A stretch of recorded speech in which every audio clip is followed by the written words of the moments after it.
그러므로 형제들아 내가 하나님의 모든 자비하심으로 너희를 권하노니 너희 몸을 하나님이 기뻐하시는 거룩한 산 제물로 드리라. 이는 너희가 드릴 영적 예배니라. 너희는 이 세대를 본받지 말고 오직 마음을 새롭게 함으로 변화를 받아 하나님의 선하시고 기뻐하시고 온전한 뜻이 무엇인지 분별하도록 하라. 아멘. 우리 같이 인사 나누시겠습니다. 이제 오신 당신은 이 시간 아름다운 분이십니다. 예, 같이 인사 나누시고요. 예, 계속해서 제가 로마서 12장 1절 2절 말씀을 집중해서 설교하면서 이제 다음 주까지 5번 설교를 같은 본문이지만은 내용은 전혀 다르게 하지 않아요. 그러나 연결점이 있어요. 여러분, 우리의 삶은 선택입니다. 좋은 선택이 좋은 인생을 가져오죠. 예. 그런데 이 좋은 선택이 쉽지 않습니다. 특별히 오늘날처럼 혼란스러운 시대 속에서 우리가 바른 선택을 한다고 하는 것은 굉장히 어려워요. 수많은 선택들이 지금 우리 앞에 놓여 있습니다. 이래도 괜찮고 저래도 괜찮은 선택들이 있어요. 아침에 양말을 잘못 선택하면 하루 종일 흘러내리겠지만은 하루 고생하면 되죠. 미용실에서 잘못 선택해서 머리가 엉망이 됐다면은 한 달 정도 고생하면 되지 않겠습니까? 명품인 줄 알고 샀는데 짝퉁이라면은 화가 좀 나지만은 인생을 바꿔놓을 정도 일은 아니잖아요. 그러나 좀 더 심각한 선택들이 있어요. 이 학교를 선택하는 거, 또 전공을 선택하는 거, 이 직업을 선택하는 거. 그런데 그것보다 더 심각한 일이 있어요. 결혼하는 거죠. 이 배우자를 선택하는 것은 사실 일생에 문제가 달려있어요. 요즘은 결혼을 해야 하느냐 말아야 하느냐가 중요한 선택이 되어버렸습니다. 이 선택은 이 삶의 방향과 질을 결정하는 겁니다. 그런데 우리 인생의 가장 중요한 선택은 바로 진리의 문제입니다. 영혼을 결정하는 주제죠. 로마서 12장은 구원받는 우리가 어떻게 살아야 할 것인가에 대해서 아주 중요한 교훈을 알려주고 있어요. 우리 삶 전체가 산제사로 드려져야 되고 그것이 바로 영적인 예배라고 했습니다. 이 영적인 예배자로서 우리가 이 세대를 본받지 않고 다르게 살아야 하는 겁니다. 이 세대를 본받지 않고 다르게 살기 위해서 우리가 어떻게 해야 되겠습니까? 자, 우리 2절 말씀 보시면은 너희는 이 세대를 본받지 말고 오직 마음을 새롭게 함으로 변화를 받아 하나님의 선하시고 기뻐하시고 온전한 뜻이 무엇인지 분별하도록 하라. 여기서 중요한 단어가 분별입니다. 우리가 무엇인가를 결정할 때에 그 결정에 영향을 끼치는 것이 바로 분별력이에요. 오늘 제목을 성숙한 신앙인의 분별력이라, 영적 분별력에 대해서 지금 설교하는 겁니다. 이 성숙한 신앙은 분별력에 달렸어요. 이 신앙이 성숙하다는 것을 다르게 표현하면은 분별력이 높다라는 것입니다. 우리의 현상만 보는 것이 아니고 이 현상을 꿰뚫어보고 그 너머를 볼 수 있는 힘이지 않아요. 지난날 우리의 삶의 실패와 고통의 원인을 더듬어 보시면은 거기엔 틀림없이 잘못된 선택이 있을 것입니다. 그렇다면은 이 잘못된 선택을 할 수밖에 없던 이유가 뭐겠습니까? 분별력이 약했기 때문이에요. 분별력이 약하게 되면은 혼돈에 빠질 수밖에 없습니다. 어떤 행동을 하기 전에 반드시 이 분별의 과정을 거쳐요. 중요한 것일수록 분별력은 더 필요한 겁니다. 쉽게 분별할 수 있는 것도 있겠지만은 어떤 것은 분별하기 어려운 것이 있어요.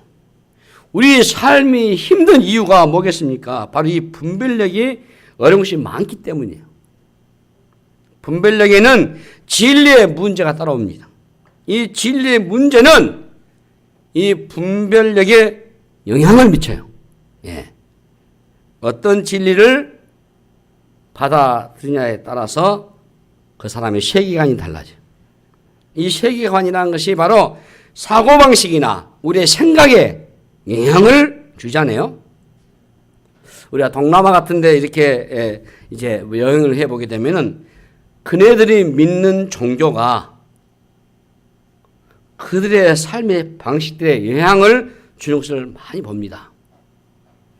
때로는 여전히 지금도 자식을 제물로 바치는 것도 있고요. 예.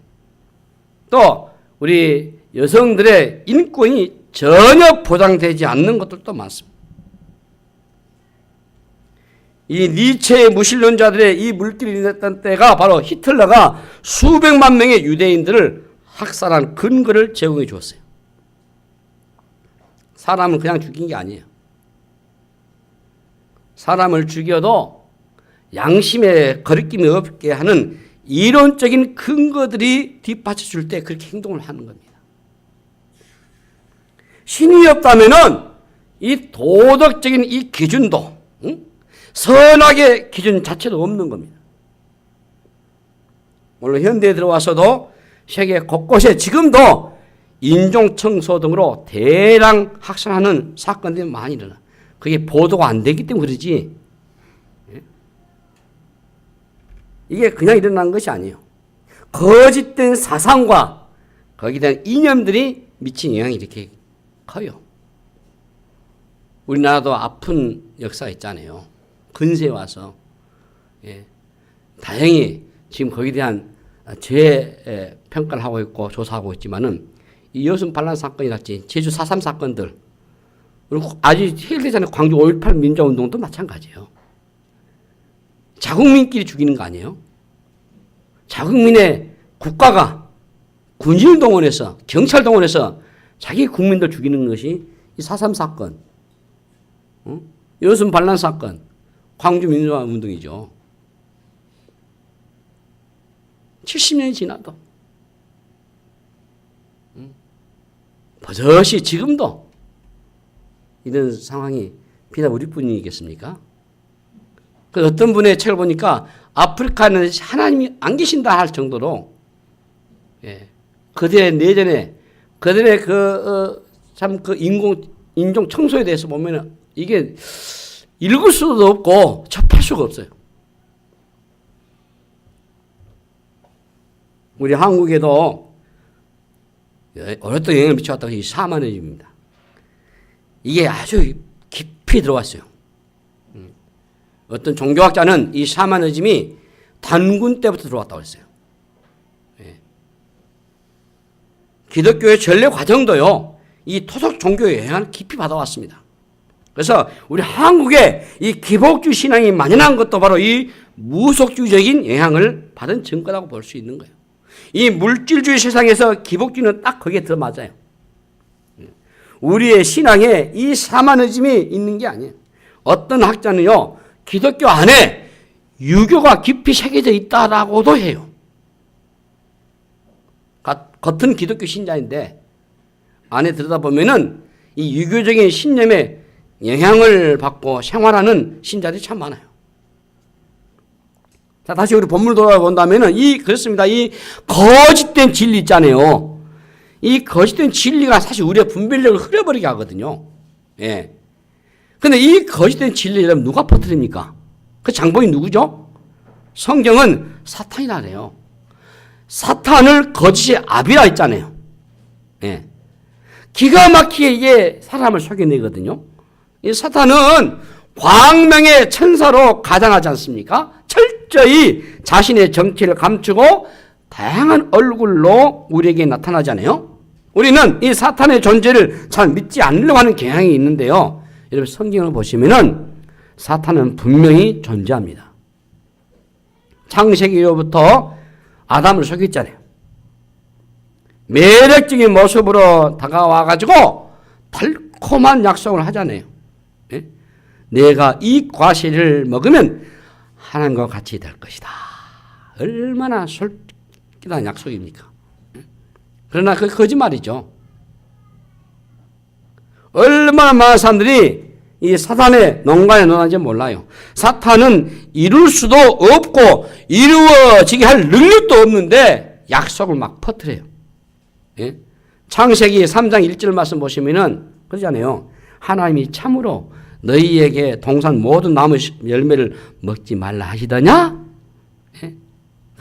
거짓으로 유혹하죠. 하나님은 동산의 모든 것을 다 허락하셨습니다. 이 사탄은 마치 하나님이 무엇인가 제한하고 앞자는 분으로 오해하게 만들어요. 이 사탄은 어떤 것을 크게 부각시켜가지고 이 진리를 왜곡하도록 미혹을 한단 말이에요. 사탄이 거짓말을 하는 목적이 뭐겠습니까? 바로 하나님으로부터 멀어지게 하기 위해서요. 우리는 사탄의 의도를 잘 알고 있어야 합니다. 하나님과 우리 사이를 떼어놓으려고 총 공격을 퍼부어대는 거죠. 여러분 이건 지금도 마찬가지요. 예. 세상에서 일어나는 모든 일들을 자세히 살펴보셔야 됩니다. 이 사단의 주된 활동은 하나님을 떠나서 하나님을 대적하는 자리로 만드는 거예요. 사탄의 편에 서도록 하는 거죠. 오늘날 하나님을 대적하는 일들이 얼마나 우리 주변에만 일어나고 있습니까? 어떤 사람은 하나님에 대한 얘기를 하게 되면요, 막 화부터 내더라. 이상하지 않습니까? 마귀가 얼마나 기가 막히게 그를 설득해 나가는지 모르겠어요. 하나님으로부터 멀어지게 하는 전술 중에 하나가 하나님에 대해서 의심을 하게 만들어요. 의심부터. 하나님의 존재 자체는 의심할 수 없기 때문에 하나님의 말씀을 의심하게 만든단 말이에요. 욥이 고난당할 때에 사탄이 하나님은 너를 저주했다라고 속삭이잖아요.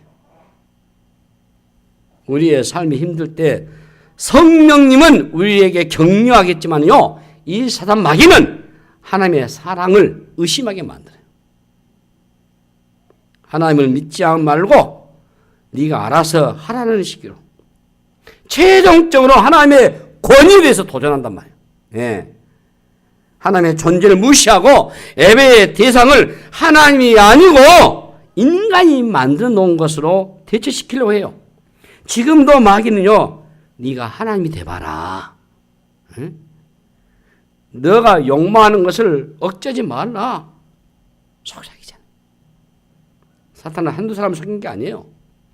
그 시대를 속이면서 사람들의 분별력을 흐리게 만들어버리고 하나님으로부터 멀어지게 만들어요. 그래서 선악에 대한 분별력이 없게 만들어버리고 스스로 모든 것을 선택하여서 살아가도록 만들어버려요. 오늘 이 시대는 어느 시대보다 더 사탄이 활발하게 활동하고 있는 시대이고요, 노골적으로 하나님께 대항하는 그런 시대입니다. 이 하나님의 자리에 인간이 만든 각각의 철학과 신념과 이념과 사상을 두고 현혹시키고 있어요. 거짓의 세상으로 사람들을 끌어올려가지고 멸망의 길로 이끌어들이잖아요. 이 진리로부터 떼어내가지고 인간들에게 바른 판단력을 갖지 못하도록 만들어버려요. 교회 아니라고 해도 우리가 안전지대가 아닙니다, 여러분. 중세예요. 우리 교회사를 나눌 때 초대가 있고 중세가 있고 종교 개혁사가 있고 근세가 있고 현대가 있잖아요. 이 역사를 쭉 나누잖아요.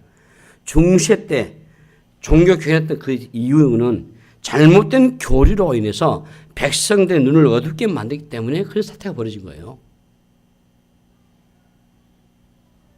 복음이 아니고 행위로 구원을 얻고자 하는 거짓된 진리가 판을 쳤단 말이에요. 지금 수요일 밤에 갈라디아서를 지금 이제 주의합니다. 잠깐 여기서 한 2분 또 얘기해 보겠습니다. 이 갈라디아는 바울이 순회하면서 교회를 개척했던 거예요. 자기 생명의 복음을 갈라디아 지역에다가 복음을 선포했어요. 예수 믿음이 구원이다. 예수만이 구원이다. 이 생명 복음을 전했어요. 초대 교회 때는요, 회심했던 사람 중에도 유대교인들 많이 회심을 했어요. 그래서 갈라디아 교회가 좋아졌는데 들어오는 보고한 내용도 보니까 갈라디아 교회가 변질됐다. 확인해 보니까 갈라디아 교회가 다른 것이 들어왔단 말이에요. 그 뭐냐면은 예수도 믿지만은 율법도 지켜야 한다. 할례도 받아야 되고 안식일도 지켜야 한다. 이런 식으로 해버려요. 이 바울이 얼마나 화났겠습니까? 그래서 이 다른 복음은 저주다. 함부로 저주 못 내리잖아요. 예. 저주할 수 없잖아요. 다른 복음을 전하면은 하늘의 천사들이라도 저주받는단 말이에요.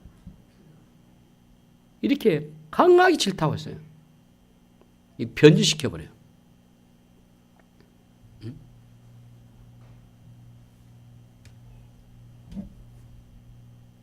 행위로 구원 얻는가. 그래서 어떻습니까? 돈으로 죄를 사함받는 면죄부를요, 사고 팔고 별짓이 다 했잖아요. 거짓된 진리의 시대가 전체를 뒤덮어버렸어요. 복음을 말하지만 복음 아닐 수 있어요. 그럴듯하지만 진리가 아닌 것도 있어요. 오늘날은 분별력이 어느 때보다 중요한 시대가 됐습니다. 만약 분별에 실패하게 되면 어떻게 되겠습니까? 이 잘못된 이론과 이 사상에 종노하게 돼 있어요. 참된 진리에서 벗어나게 되면은 이 거짓된 진리의 종이 될 수밖에 없어요. 이 종이 된다고 하는 것은 자기 주체적인 삶이 없다고 하는 거죠. 삶 전체가 이 사탄에게 접수돼 버려요. 이 거짓된 진리에 걸려들게 되면 아주 비참해집니다. 우리의 과거 모습을 한 단어로 얘기해 보자면 대혼란이에요. 예. 어떻게 살아야 할지에 대한 기준이 없으면은 혼란할 수밖에 없어요. 여러분, 혼란이라는 게 뭡니까? 모호함에서 나오는 거예요, 이게. 예? 어떤 모호함입니까? 진리에 대한 모호함이란 말이에요. 내가 누구인지, 예? 내가 어디서 왔는지, 예? 내가 어디로 가고 있는지, 무엇이 진정으로 옳고 그른지를 알 길이 없는 거예요. 그렇게 되면 어떻게 되겠습니까? 우리를 끌고 가는 것이 자신 안에 있는 에고가 돼가지고 자기의 중심적인 삶이 되고 말아요. 요즘은 그 어느 시대보다도 자기 주장이 강한 시대입니다. 자기 에고가 가장 최고 시대다 저는 그렇게 생각을 해요. 예. 각자가 자기가 내고 싶은 소리를 내잖아요. 자기 주장이란 자기의 이익과 자신의 본능과 자신의 만족에 집중하잖아요. 모든 결정의 주체가 바로 결국은 자기 자신이 되어버려요. 문제는 내가 스스로 켠 희미한 등불이 자신의 미래를 충분히 밝혀주지를 못한다는 데 있어요. 그래서 사람들이 불안한 겁니다. 주장을 하고 고집을 피우는데 불안해지는 겁니다. 왜냐하면 자신의 인생을 온전히 밝혀줄 수 있는 진리의 등불이 아니기 때문에. 사탄은 그럴듯한 약속을 하지만 결국 노리는 것은요, 인간을 고통과 저주로 몰아넣고 있는 거예요. 이 거짓에 따르면은 그 길은 영생이 아니고 영원한 형벌뿐이에요. 네. 사탄의 전모가 무엇인지 분명히 아신다면은 여러분의 분별력에 큰 도움이 될 것입니다. 그래서 영적인 분별력을 가지고 세상을 여러분들이 주의 깊게 살펴보셔야 돼요. 그래서 진리 앞에 분명히 예라고 말할 수 있어야 될 것이고, 거짓된 것에 대해서는 분명하게 노라고 말할 수 있는 용기를 가지셔야 돼요. 오늘날 우리 신앙인에게 절대 요구되고 있는 것이 바로 이 용기입니다. 용기. 우리 안에 우리가 아닌 것을 가지고 너무 오래오래 이걸 고민하지 마셔야 돼요. 오늘날 여러 세상의 문화들이 밀고 들어오고 있잖아요. 우리에게는 성경 안에서의 이 선택이 분명한 선이 있어요. 이 선을 지켜나가고 진리의 편에 서기로 결단할 때 매우 중요한 것이다. 그래서 데살로니가전서 5장 21절과 22절 말씀 보시면은 범사에 헤아려 좋은 것을 취하고 악은 어떤 모양이라도 버리라 했어요. 여기 헤아려, 범사에 헤아려 이 단어는 주의 깊게 그 뜻이에요. 주의 깊게. 다르게 표현하면은 분석해보고 실험해보고 증명하는 것도 왜 사도행전에 나온 베레아 사람들이 귀했습니까? 설교 들어보고 그러하느냐? 살펴보셔야 돼요, 여러분. 하나님의 말씀을 배울 때, 성경 공부하고 설교할 때 정말 하나님의 말씀인가? 하고 분별해 보시단 말이에요. 분명히 아멘! 아멘 해야죠. 아멘을 받으셔야 돼요. 믿음으로. 다시 말하면은 진짜인지 아닌지를 밝혀내는 작업을 하셔요. 좋은 것을 취할 능력이 바로 분별력이에요. 자, 바울은 분별력의 초점을 가르치고 있습니다. 마음을 새롭게 함으로 변화를 자연스럽게 우리 눈이 열리겠어요. 마음을 새롭게 함으로 변화를 받으면은 열려요. 어떤 것에 눈이 열려요? 바로 하나님의 뜻입니다. 하나님의 뜻. 하나님의 뜻입니다. 여기 바울은 하나님의 선하시고 기뻐하시고 온전한 뜻이 무엇인지 분별하도록 하라고 했어요. 분별의 목적이 분명하죠? 하나님의 선하시고 기뻐하시고 온전한 뜻을 아는 것입니다. 우리의 삶에서 중요한 것은 모든 것을 다 알아도 하나님의 뜻을 모르면 소용이 없다는 겁니다. 자, 여러분, 하나님의 뜻이란 무엇입니까?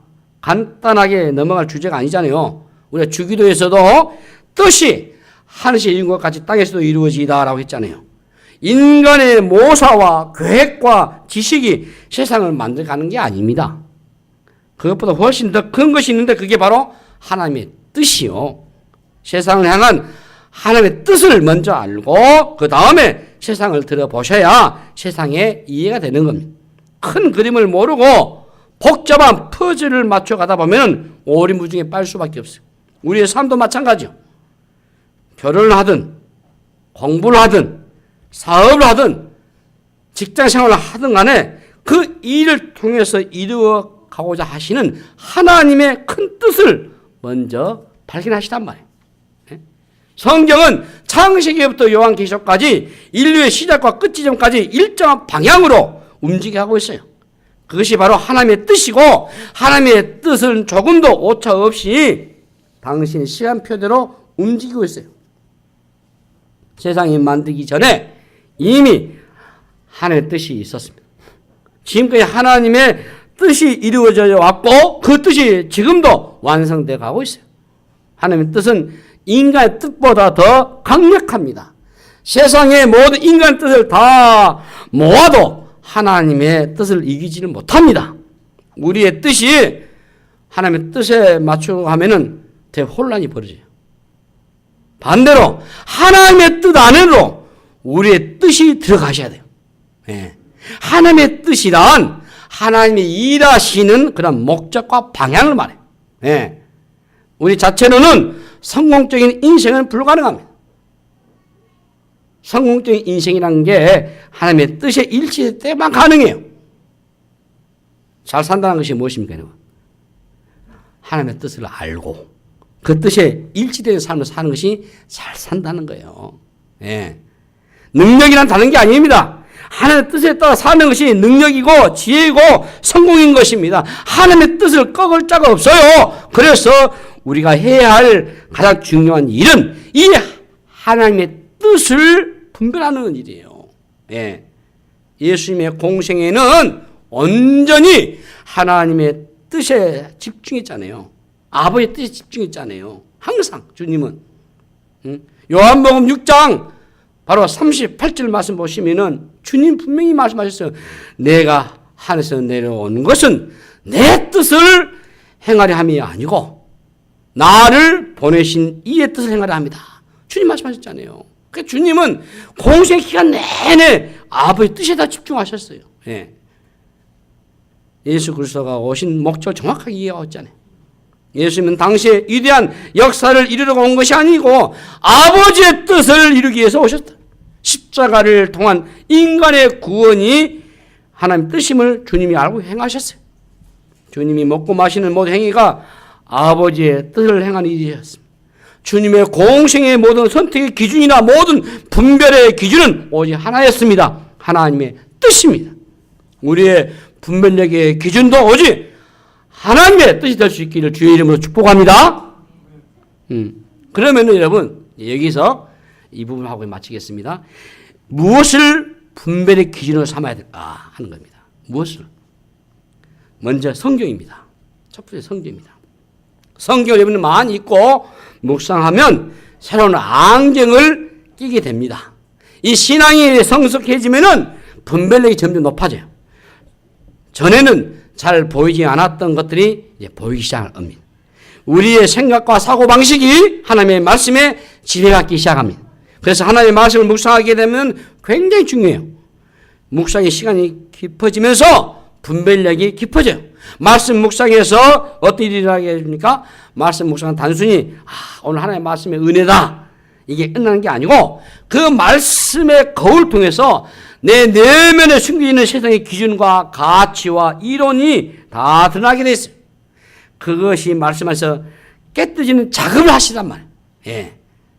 그래서 우리의 가치관의 변화가 일어나셔야 돼요. 새로운 안경을 가지게 되는 겁니다. 바울은 그래서 다메섹 도상에서 그리스도를 만난 이후에 그의 가치관이 변화됐어요. 당장 바뀐 것이 아닙니다, 여러분. 예. 그는요, 아라비아에서 3년이라고 하는 그러한 세월을 보내면서 오랫동안 자신의 삶을 지배해왔던 그의 사고방식과 가치관을 바꾸는 작업을 해왔어요. 그러니 이전에 그가 좋아했던 것들을 뭘로 얘기했다고 했습니까? 딱 한마디로 배설물로 얘기했다고 했잖아요. 네? 전에는 보물인 줄 알고 그것을 얻기 위해서 애를 써왔는데 알고 보니 그게 배설물이었다고 하는 겁니다. 우리는 유치한 것을 대단한 것처럼 착각하고 살아갈 때가 많아요. 세상에서는 대단해 보이지만은 알고 보면 별게 아닌 것들이 많잖아요. 신앙생활을 하면서 전에 굉장히 기준했던 것들이 어느 순간부터는 그렇게 중요하게 여기지 않는 변화가 일어났다면 나에게 분별력이 생기는 것이요. 이전에 좋았던 것들을 더 이상 좋아할 마음이 없어져 버리는 건 기이한 일이 일어나게 돼요. 내가 그것을 왜 그렇게 좋아했는지 한심해지는 변화가 일어날 수 있어요. 관심사가 달라지는 거죠. 다른 관심에 눈이 떠지면서 삶이 달라지는 거예요. 참된 가치를 보는 눈이 달라지니까 세상에서 좋아했던 것을 배설물로 여기는 거죠. 성경을 대할 때 우리의 가져야 할 중요한 태도는 하나님의 마음에 집중하는 거예요. 하나님의 그 원하시는 것이 무엇인지 거기에 관심을 가지시고 거기에 여러분들이 집중하셔야 돼요. 우리가 성경을 볼 때에 어떤 안경을 끼고 보느냐가 그래서 매우 중요하단 말이에요. 예. 세상적인 세계관과 물질적인 세계관으로 성경을 한번 들여다봐도 하나님의 뜻을 깨달을 수 없습니다. 성경 읽다 보면은 바로 성경 안에는 정말 다양한 말씀들이 있어요. 성경 읽는 가운데 부자가 되는 원리를 찾을 수도 있고요. 그러나 성경은 다 내 처세, 내 삶의 어떤 유익을 찾기 위해서 기록된 책이 아니잖아요. 하나님은 성경을 하나님이 원하시고 기뻐하시고 온전 뜻이 무엇인지를 알지 못하고 무엇이 옳고 그른가도 알지 못하는 그런 상태 속에서 자신의 어떤 유익과 목적을 이루기 위해서 만들어놓지를 않았단 말이에요. 그런데 사탄은 그렇게 속이죠. 예. 에덴 동산에서 아담과 하와를 유혹했던 사탄이 오늘날도 여전히 활동을 하면서 우리로 하여금 진리에서 벗어나서 바른 판단력을 갖지 못하고 자신의 욕망이 자신을 이끌어가도록 우리를 유혹하고 있잖아요. 그러면 성경 묵상은 여러분 치열한 겁니다. 예. 왜냐하면 나의 뜻과 하나님의 뜻 사이에 충돌이 날 때에 내 뜻이 아닌 하나님의 뜻에 순종하는 작업이 우리의 말씀 묵상 속에 일어나야 하기 때문이에요. 만약 이런 과정이 없다면 우리가 교회를 10년, 20년, 30년 다녀도 여전히 우리는 세상적인 세계관 속에서 자기 안경 끼고 자기의 판단 속에서 세상의 영향 속에 살아갈 것이고 그렇게 성경을 읽으니까 삶의 변화는 일어날 수가 없을 것입니다. 안타까워요. 말씀을 통해서 성경적인 그런 관점의 세계관을 가지시고 새로운 안경을 끼고 하나님 보여주시는 새로운 분별력으로 여러분 세상을 살아가시기를 바랍니다. 또 하나는요, 성령의 도우심이 필요합니다. 우리가 바른 분별력을 하기 위해서는 성령이 필요하고 성령의 도우심이. 이 분별력이 있어서 이 성령의 역할은 대단히 중요해요. 강조해도 부족함이 없어요. 아무리 섣불리 자신의 머리와 경험을 의지하고 판단이 굉장히 위험합니다. 우리에게 있는 죄성을 위해서 이 총명의 문제에 생겨요. 예. 우리 삶에 실패가 일어나는 이유는 판단력에 오류가 생겼기 때문이에요. 예수를 믿고 은혜 안에 들어와서 이전보다 밝아졌겠지만은 여전히 우리는 총명은 어두워져 있어요.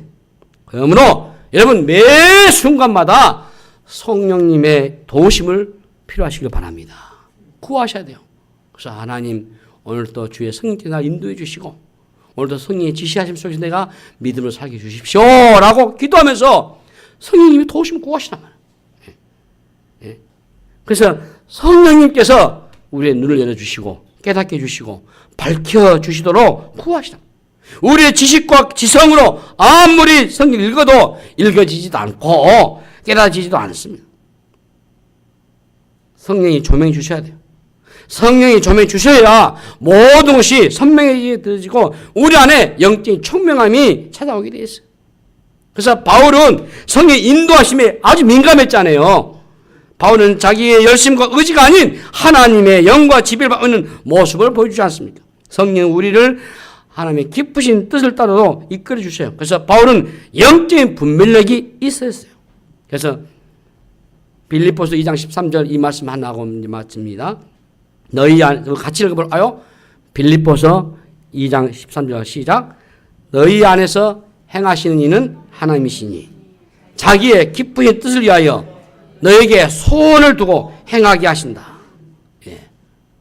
하나님께서 우리의 마음속에 소원을 주시는데 이 소원은 하나님이 기뻐하신 뜻을 위해서 살도록 하는 소원이다.